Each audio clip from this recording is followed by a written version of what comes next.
Welcome to the first Drewry video piece. We're presenting this on the container market, and I'd like to introduce Neil Decker, Head of Container Research. Neil, you and your team have just finished the Container Forecaster. You're in a good position to actually talk about 2011.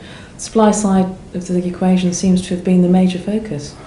Well, 2011, firstly, the perception is that it was a very bad year, but in actual fact we estimate that global demand growth grew by about 6.5%, so in that respect actually not a bad performance.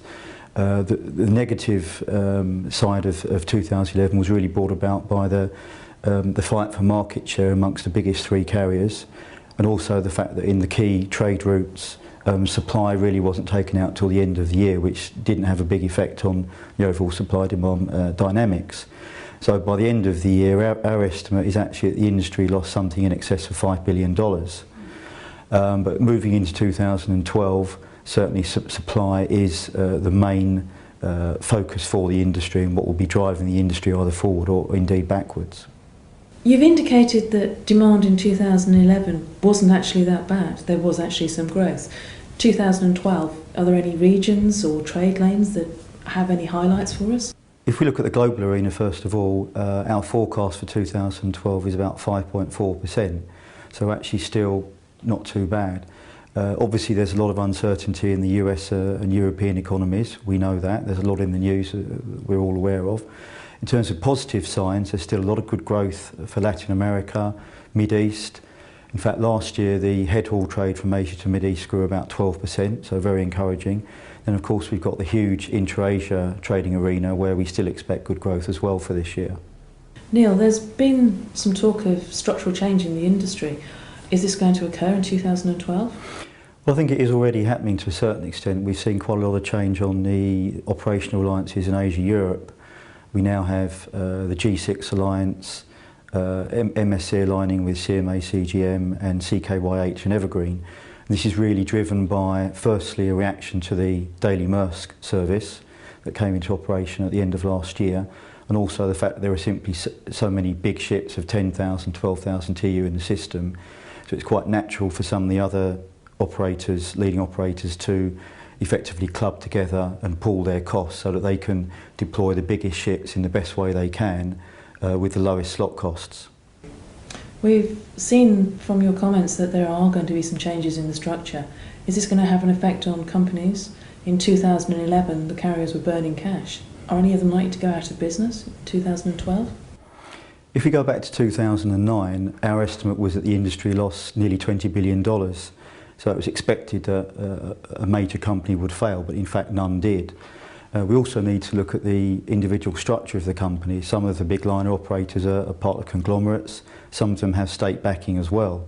So it's probably less likely that some of these guys will fail. Our view is that it's the more likelihood that a smaller carrier will fail, or even if they don't fail, that they will retrench back into their key markets, somewhere like intra-Asia or something like that, and they won't be a player in the East-West trades where they've obviously lost money in Asia and Trans-Pacific in the last year. We also believe that there won't be any aggressive M&A activity, because the last time that happened back in 2005 with CP Ships and P&O Ned Lloyd left rather a bad taste in the mouth of the acquiring companies. So we don't believe that will really happen this year. 2011 rates, I understand they weren't that good. Are we looking at the same thing in 2012, and why were rates so bad in 2011 when we've had demand growth? We need to differentiate between the contract and the spot rates in the market, and as far as the Asia-Europe trade lane last year, which obviously is key to the industry and for the carriers themselves, contract rates, the beginning part of last year, were over $2,000 a 40 foot. By the end of the year, spot rates had actually fallen down to about $800 a 40 foot, meaning that the trade was really becoming unprofitable. This similar scenario, because of the overcapacity, was also happening on Trans-Pacific. So by the end of the year, carriers were desperately in need of getting the rates up.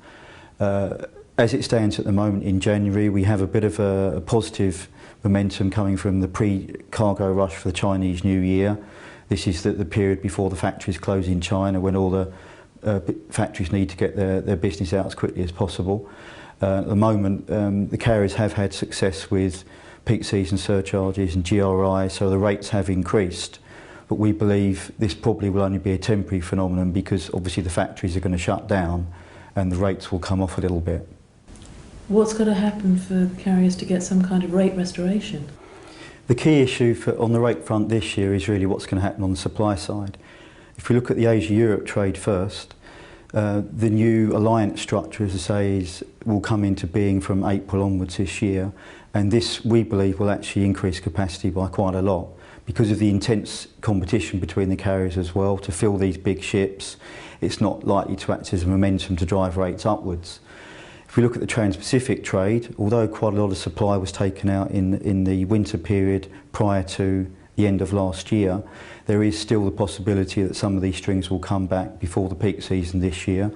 Some of the strings we've identified might bring in something like 32,000 TEU a week, which is another 7 strings that could come back. So as I say, we have these downside issues that are really not working for the carriers to get the rates up. Essentially, our view is that there will come a time, early part of the second half of this year, where the carriers' cash will really start to run out. So although there's not a drive for carriers to pull ships to the market at the moment, there will come a time, come July, August, September, where the carriers are really forced to idle more capacity. Our view is that in the second half of this year they might idle as much as 8% of the global fleet, which will be about 1.2 million TEU. This will act as a key driver to start to bring the rates up again, which obviously is a positive thing for the industry. But unless that capacity is taken out of the market, I think you can kiss goodbye to any positive elements on the rate front. 2012 looks like it's going to be a difficult year for the carriers. What kind of questions are they going to be asking themselves in the boardroom? Well, carriers are bringing in a lot of capacity this year, which is focused on the big ships. To one extent, this will answer one of their questions because they will be deployed in the biggest trade lanes and this will drive down slot costs for them. But by introducing so much capacity, of course, this will upset the supply-demand balance. So they need to have a strategy whereby they're going to actually get the rates up. So how is that going to happen? I suppose allied to that question would be most of the carriers should have a strategy in terms of short to mid-term, the number of ships and how they're going to lay ships up perhaps in the second half of the year. They might not want to be doing it at the moment, but they need to have that up their sleeve for later on in the year because that will be the real driver to get rates up. There's also been a lot of talk about the fact that the large carriers are actually looking for market share above anything else. Is that going to have an impact as well? Those difficult questions as they're starting to burn a lot of cash? Well, last year there certainly was this fight between the top 3 carriers, even though a couple of them like to not admit to that in the press, but that certainly was happening, and that's certainly what all the shippers were indicating to us when we spoke to them in the market last year.